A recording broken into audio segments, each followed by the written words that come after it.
വായിച്ചത് നിങ്ങൾ മനസ്സിലായില്ലേ? അതായത് തീത്തോസ് എന്താ ചെയ്തിരിക്കണത്? തീത്തോസ് ആദ്യം മക്കെദോനിയ സഭയെ സഹായിച്ച ആളാണ്. അതുകൊണ്ടാണ് പൗലോസ് അപ്പോസ്തലൻ പറയണത്, തീത്തോസിലൂടെ തുടങ്ങി വെച്ച കാരുണ്യ പ്രവർത്തികൾ ദൈവം നിങ്ങളെ വിശ്വാസത്തിന് പോലെ കാരുണ്യ പ്രവൃത്തിയിലും മികച്ചു നിൽക്കട്ടെ. നിങ്ങളുടെ സ്നേഹം യഥാർത്ഥമാണെന്ന്. അതായത് 2 കൊരിന്ത്യൻസ് 8:7 എടുത്ത് 2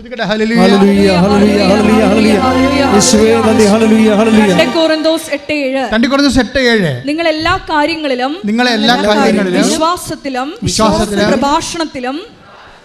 പ്രഭാഷണത്തിലും വിജ്ഞാനത്തിലും സമ്പൂർണമായ ഉത്സാഹത്തിലും ഞങ്ങളോടുള്ള സ്നേഹത്തിലും മികച്ചു നിൽക്കുന്നത് പോലെ ഈ കാരുണ്യ പ്രവർത്തനങ്ങളിലും മികച്ചു നിൽക്കുവിൻ. അടുത്ത വരി, ഞാൻ നിങ്ങളോട് കൽപ്പിക്കുകയല്ല നിങ്ങളുടെ സ്നേഹം യഥാർത്ഥമാണെന്ന് മറ്റുള്ളവരുടെ ഉത്സാഹത്തിലൂടെ തെളിയിക്കുകയാണ്. അതായത് നമുക്ക് സ്നേഹം ഉണ്ടെന്ന് പറഞ്ഞിട്ട് കാര്യമില്ല, അത് യഥാർത്ഥമായിരിക്കണം. ഇപ്പം ഇവളെ സംബന്ധിച്ചത് എന്താണ്? അവൾക്ക് കാരുണ്യ പ്രവൃത്തി. ഇപ്പം ഞാൻ നിങ്ങളോട് പറയുന്നു, അതുകൊണ്ട് ഉടമ്പടിയല്ലേ. ഇനിയിപ്പോൾ രോഗികളെ പോയി കണ്ടില്ലെങ്കിൽ അയ്യൽട്ടേന്ന് തോറ്റാൽ ഞാൻ എന്ത് ചെയ്യും? അതാണ് ആൾക്കാരുടെ ഇക്കണോമിക്. അതാണ് ആൾക്കാർ സൽപ്രവൃത്തി ചെയ്യാതൊന്നും ഇരിക്കണില്ല, സൽപ്രവൃത്തിയൊക്കെ ചെയ്യുന്നുണ്ട്, രോഗികളൊക്കെ പോയി കാണുന്നുണ്ട്. ദൈവം ഇനി രോഗികളെ പോയി കണ്ടില്ലെങ്കിൽ വിസ വന്നില്ലെങ്കിൽ എന്ത് ചെയ്യും? ഇതാ സാധാരണ പ്രശ്നം. അതായത് നിങ്ങളുടെ വിഷയമാണ്, അല്ല ദൈവത്തിൻ്റെ വിഷയമല്ല. സൽപ്രവർത്തികൾ ആൾക്കാർ ചെയ്യുന്നുണ്ട്, ഉടമ്പടി എടുക്കുന്നവരെല്ലാവരും സൽപ്രവൃത്തി ചെയ്യുന്നുണ്ട്. പക്ഷേ എന്തിനാണ്? അവിടെ വയറ്റിപ്പഴപ്പിന് വേണ്ടി ചെയ്യണതാണ്. ഇതെങ്ങനെ ചെയ്തില്ലെങ്കിൽ, നമുക്ക് വിസ വന്നില്ലെങ്കിൽ എന്ത് ചെയ്യും? സ്ഥലം വിറ്റ് മാറില്ലെങ്കിൽ എന്ത് ചെയ്യും? അപ്പോൾ നിങ്ങളുടെ സ്ഥാവരജംഗ വസ്തുക്കളെ അടിസ്ഥാനപ്പെടുത്തിക്കൊണ്ടാണ് ഈ സൽപ്രവൃത്തി ചെയ്യണത്. നോ, നിങ്ങളുടെ യഥാർത്ഥ ദൈവത്തിനോടുള്ള സ്നേഹമായിരിക്കണം. നിങ്ങൾ ദൈവത്തോടുള്ള സ്നേഹം കൊണ്ടാണ് ഇത് ചെയ്യുന്നതെങ്കിൽ, ഈ സൽപ്രവൃത്തികൾ ചെയ്യുന്നുണ്ടെങ്കിൽ, സ്വാഭാവിക സൽപ്രവൃത്തികൾ ചെയ്യുന്നത് പോലും നമ്മളുടെ സ്നേഹം യഥാർത്ഥമാണെന്ന്, അതായത് അത് പുറംപൂച്ചല്ല, മറിച്ച് എന്താണ്, തനി സ്വർണ്ണമാണ്, 916 ആണെന്ന് ബോധ്യപ്പെടുത്താൻ വേണ്ടിയാണ് നമ്മൾ ഈ ജോലി ചെയ്യണത്. സൽപ്രവൃത്തിയായാലും ശരി, കാരുണ്യപ്രവൃത്തിയായാലും ശരി, സുവിശേഷ വേലയായാലും ശരി, പത്രം കൊടുപ്പിലായാലും ശരി, വേദപ്രചാരമായാലും ശരി, അതിൻ്റെ പിന്നിലെല്ലാം ഒരു യഥാർത്ഥ സ്നേഹത്തിൻ്റെ ശക്തിയുണ്ട്. അപ്പോൾ യഥാർത്ഥ സ്നേഹത്തിന് ഒരു ശക്തിയുണ്ട്. ആ ശക്തിയാണ് സൽപ്രവൃത്തികളിലും കാരുണ്യപ്രവൃത്തികളിലും വെളിവാക്കുന്നത്. പ്രാർത്ഥിക്കുക, കർത്താവായ ദൈവമേ, അങ്ങയോടുള്ള യഥാർത്ഥ സ്നേഹത്തിന്റെ ശക്തി എന്റെ കാരുണ്യ പ്രവൃത്തികളിലും പ്രഭാവന പ്രവർത്തനങ്ങളിലും അതുപോലെ വേദപ്രചാര പ്രവർത്തനങ്ങളിലും പ്രകടിപ്പിക്കുവാൻ എന്നെ അഭിഷേകം ചെയ്യണമേ.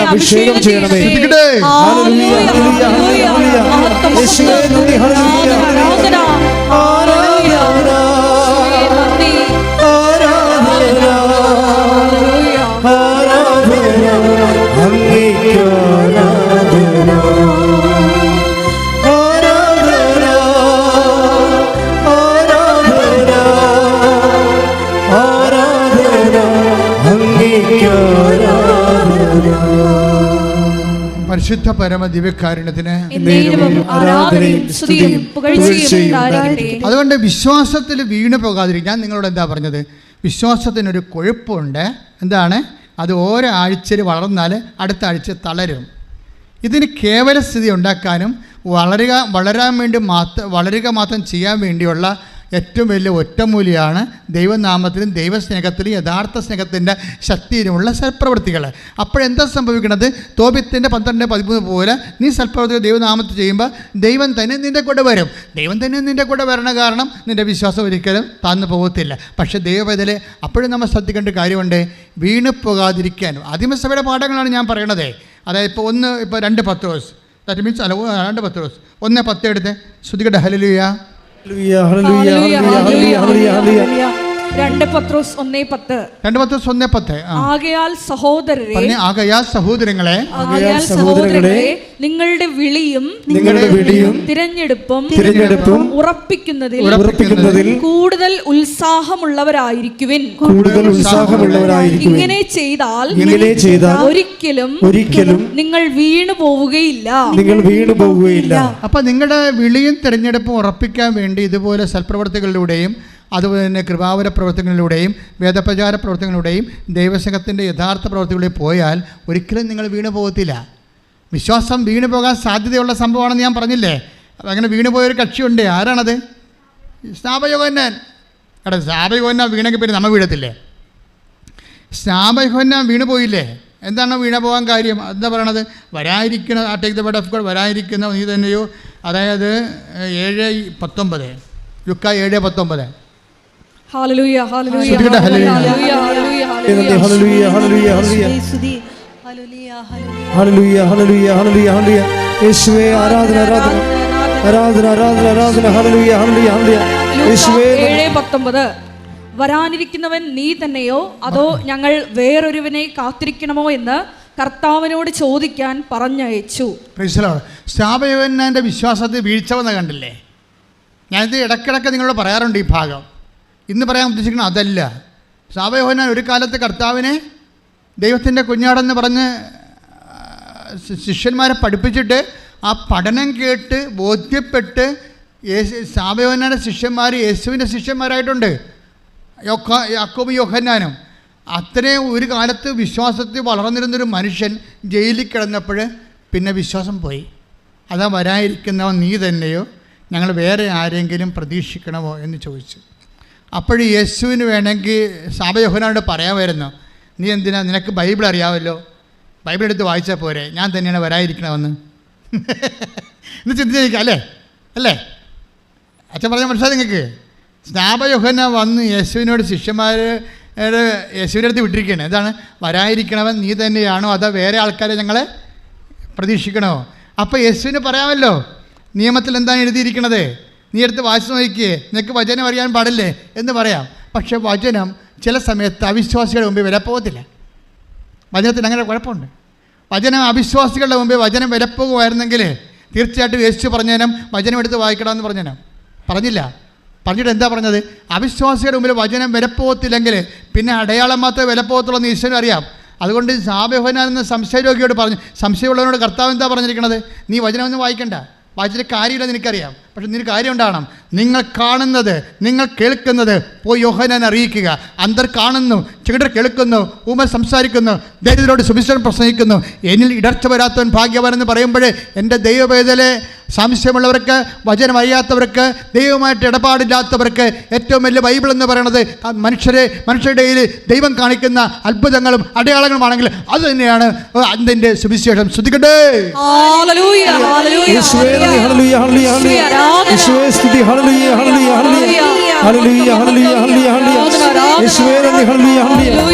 പരിശുദ്ധ പരമദിവ്യകാരുണ്യത്തിന് ആരാധനയും സ്തുതിയും പുകഴ്ചയും ഉണ്ടായിരിക്കട്ടെ. അവസാനം ആത്മാവ് എന്താ വെളിപ്പെടുത്തിയത്? അടയാളങ്ങൾ അന്തൻ്റെ സുവിശേഷമെന്ന്. അല്ലേ? ഞാൻ പോലും അറിയാതെ പറഞ്ഞതാണ്. സത്യം പറഞ്ഞാൽ വിശ്വാസം നഷ്ടപ്പെട്ടവരുടെ മുമ്പിൽ പിന്നെ ബൈബിള് അല്ല വെളിച്ചം നൽകണത്. സംശയം വന്നുപോയവരുടെ മുമ്പിൽ പിന്നെ ബൈബിളല്ല വെളിച്ചം നൽകണത്. പിന്നെ ആരാണ്? അടയാളങ്ങളാണ്. അതാണ് ഈശോ പറഞ്ഞത്. സ്നാപയോഹന്നാൻ ഒരു കാലത്ത് വിശ്വാസം ഉണ്ടായിരുന്നവനാണ്, ഇന്ന് അവന് വിശ്വാസമില്ല.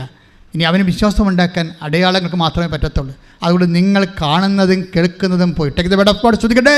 ലൂക്ക 7:22. അവൻ പറഞ്ഞു നിങ്ങൾ കാണുകയും കേൾക്കുകയും ചെയ്തതെല്ലാം ചെന്ന് യോഹന്നാനെ അറിയിക്കുക.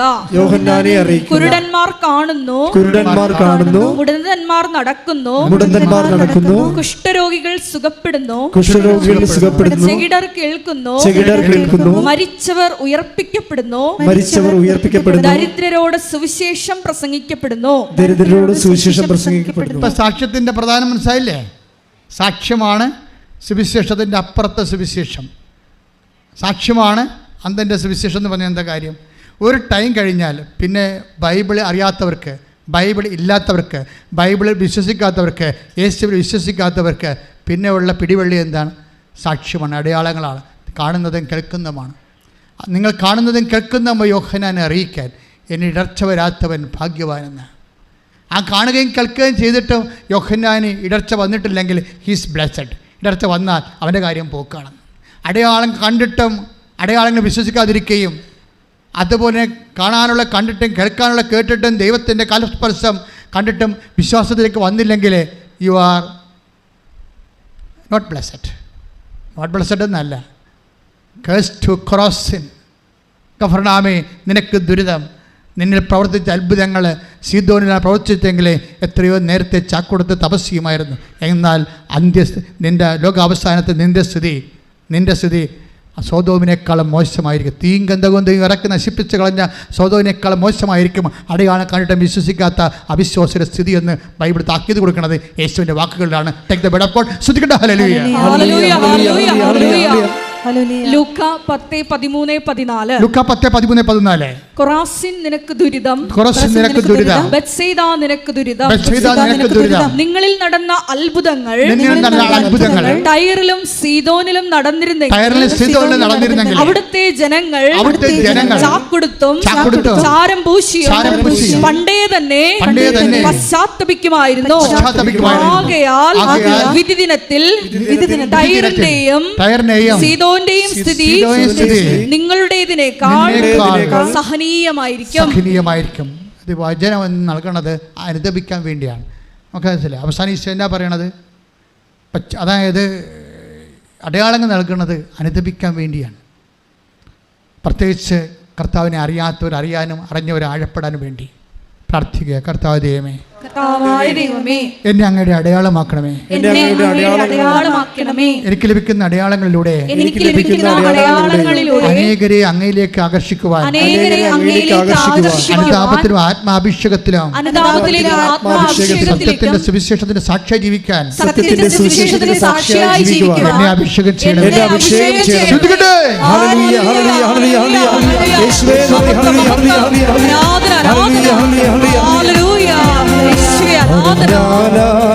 വിശ്വസിക്കാത്ത